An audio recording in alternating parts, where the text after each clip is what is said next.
On Tuesday, federal prosecutors announced that a Russian man living in New Hampshire allegedly used his home in Merrimack as a staging post to smuggle U.S.-made military equipment into Russia.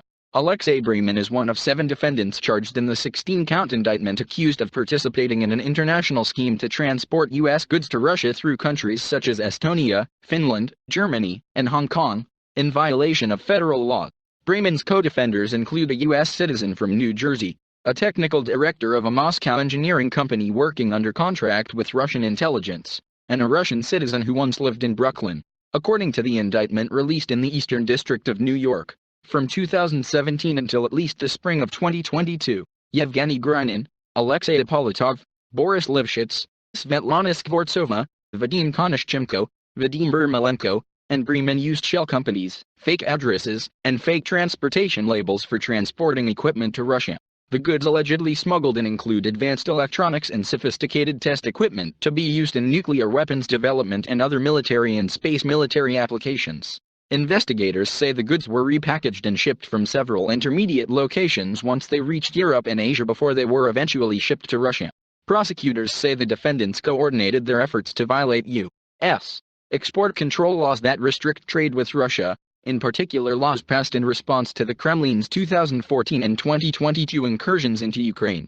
After Russia invaded Ukraine in February 2022, the Treasury Department sanctioned 2 Russian companies at the center of the alleged plan, Cernia and Sertel, and even targeted Grinin himself, describing the entire network as instrumental to the military machine of the Russian Federation.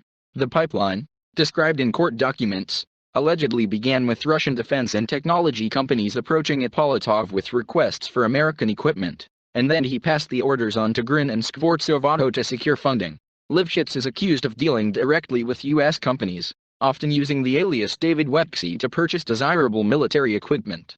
In one example, prosecutors alleged that Lifshitz used the pseudonym in the spring of 2022, after the Russian invasion of Ukraine began, to contact an Illinois electronics distributor about purchasing an electrical signal monitoring system that is banned by the Commerce Department on counterterrorism grounds.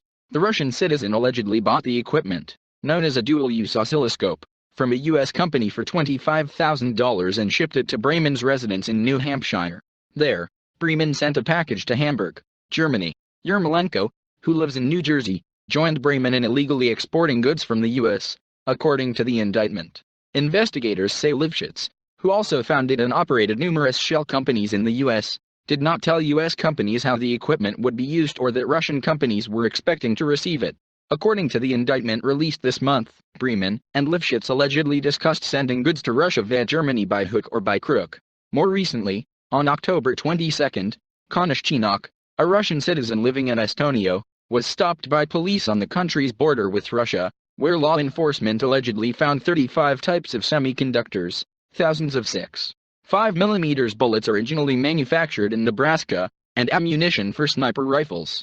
Konashchenko, a suspected Russian intelligence officer, is accused of smuggling numerous U.S.-made goods from Estonia to Russia, including dual-use electronics, military tactical ammunition and other export-controlled items. The Justice Department said, with the 3 defendants now in custody, we have disrupted a procurement network allegedly used by the defendants and Russian intelligence agencies to smuggle sniper rifle ammunition and sensitive electronic components into Russia, Attorney General Merrick Garland said in a statement.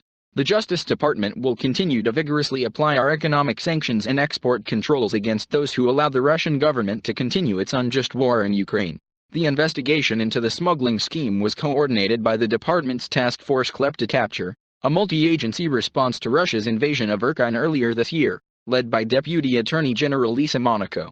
Bremen turned himself into the FBI and was released on Tuesday after posting $150,000 bail, according to the Justice Department. Ermolenko was arrested in New Jersey and also released on bail. Ermolenko pleaded not guilty. The horsepup was taken into custody by Estonian authorities on December 6 at the request of the United States and is currently awaiting extradition. The rest of the accused remain at large. At this stage, Mr. Bremen has only been charged. He has not been convicted of anything.